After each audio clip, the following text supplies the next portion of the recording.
Alright guys, a quick one. Here, I'll detail how to reset all settings on iPhone.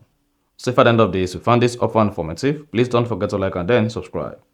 Reset all settings on iPhone is going to reset all your personal settings on your iPhone without deleting any data on the phone. This includes your photo or contact. Everything is going to remain intact, but you'll be able to reset the phone to the default. To do this, click on Settings. Scroll down, click on General.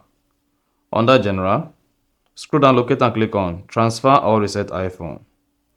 Now locate and click on Reset. Under that, locate and click on Reset All Settings. Once you click on Reset All Settings, you'll be prompted to type in your iPhone passcode. Then, choose part that says this reset all settings and your Apple Card, key and passes will be removed. No data or media will be deleted. Now to reset all settings, click on Reset All Settings.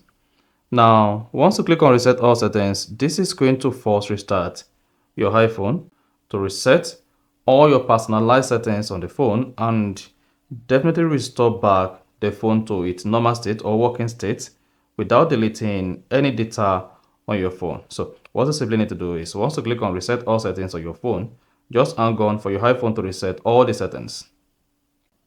Now, during this process, your iPhone is going to restart itself.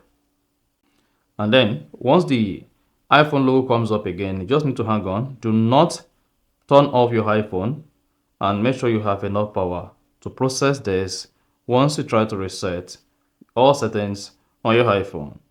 Now, once the process is completed, swipe up and then type in your iPhone passcode, turn on iMessage, then click on OK, turn on iMessage, at the same time turn on FaceTime, and then you are good.